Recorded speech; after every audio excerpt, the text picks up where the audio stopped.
के पड़ोसी मुल्कों की करते हैं तो सबसे पहले बात पाकिस्तान की कर लेते हैं, जहां पर इस वक्त सियासी घमासान मचा हुआ है, राजनीतिक घमासान मचा हुआ है।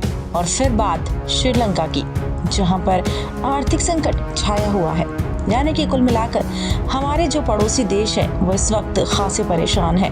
हालांकि बात ये भी सच है कि श्रीलंका की तरफ भारत ने मदद के लिए हाथ आगे बढ़ाया है। श्रीलंका की बात करें तो वहाँ पर हालात आउट ऑफ कंट्रोल होते जा रहे हैं। वहाँ पर सिचुएशन इतनी खराब होती जा रही है कि आम नागरिक अब सड़कों पर उतर चुके हैं। रोजमर्रा की जिंदगी में हमारी जो छोटी छोटी इस्तेमाल की चीजें हैं उनके जो रेट हैं वो आप हैरान हो जाएंगे कि इस समय वो रेट आसमान छू रहे हैं, जिससे लोग काफी ज्यादा परेशान हैं। बहुत सारी पाबंदियां लगा दी गई हैं, बहुत कुछ हो रहा है। तो इस वीडियो में हम आपको बताएंगे कि कैसे सोने की लंका आज जल रही है। दरअसल भारत का पड़ोसी देश श्रीलंका पिछले कुछ समय से महंगाई और गंभीर आर्थिक संकट का सामना कर रहा है। सोने की लंका एक बार फिर से जल रही है। इस बार आर्थिक तंगी ने इस मुल्क को तबाही के कगार पर ला दिया है। देश में रोजमर्रा की जरूरत के सामान की कीमतें आसमान छू रही है। महंगाई का आलम यह है कि आलू का भाव 200 रुपए प्रति किलो तक पहुंच गया है। वहीं पेट्रोल डीजल की किल्लत के चलते यहाँ दूध की सप्लाई नहीं हो पा रही है और अगर मिल्क पाउडर इस्तेमाल करना चाहते हैं तो इसकी कीमत 1900 रुपए तक पहुंच गई है। हैरानी की बात तो ये है कि यहाँ एक अंडा 30 रुपए में मिल रहा है। कैसे जल रही है सोने की लंका। श्रीलंका में आपातकाल की घोषणा हो चुकी है। राष्ट्रपति गोटबाया राजपक्षे के आवास के बाहर हिंसक प्रदर्शनों के बाद सरकार लगातार सख्त कदम उठा रही है। लोगों की नाराजगी इस बात को लेकर है कि उन्हें लगता है कि राजपक्षे सरकार आर्थिक संकट को संभाल नहीं पाई, जिसकी वजह से जरूरी चीजों की किल्लत हुई और 13-13 घंटे तक बिजली की कटौती करनी पड़ती है। राष्ट्रपति गोटबाया राजपक्षे ने शनिवार को आदेश जारी कर कहा कि 26 घंटे के कर्फ्यू के दौरान कोई भी बिना इजाजत के सार्वजनिक स्थलों पर नहीं जाएगा। श्रीलंकाई रक्षा मंत्रालय के कहने पर सोशल नेटवर्किंग साइट का इस्तेमाल रोक दिया गया है।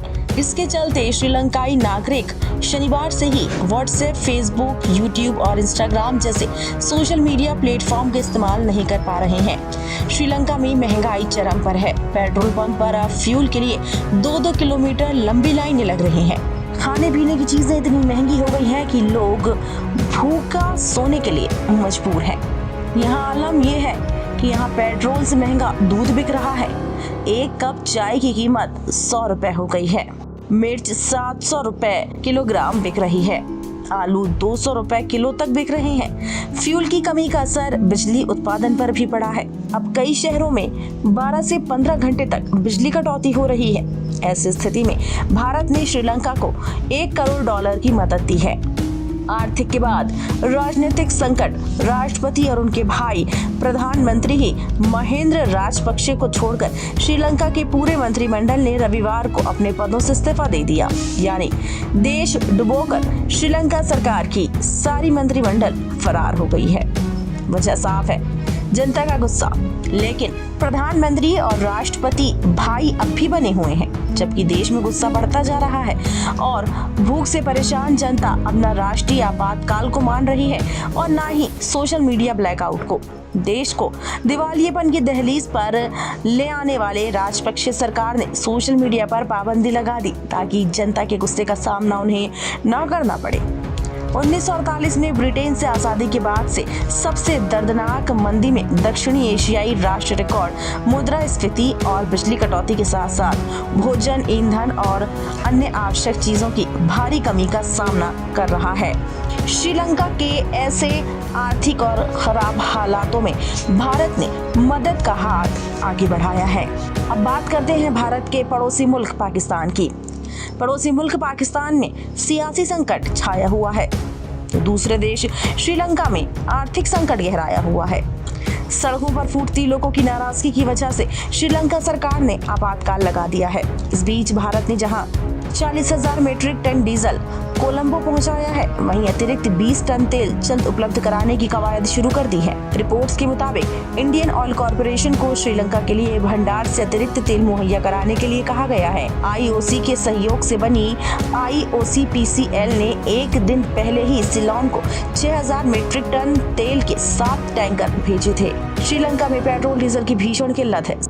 साथ ही तेल की यही दरें श्रीलंका के बिजली संकट के लिए भी जिम्मेदार है, क्योंकि इस द्वीपीय देश में बिजली उत्पादन का 10% उत्पादन तेल से चलने वाले पावर प्लांट से होता है। वहीं कोयले की आपूर्ति में आई किल्लतों ने भी बिजली उत्पादन का गणित गड़बड़ा दिया है।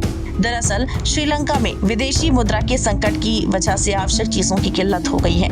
तेल, गैस और खाने पीने की चीजें, दवाओं की सप्लाई कम होने से लोगों की लाइनें लग गई हैं।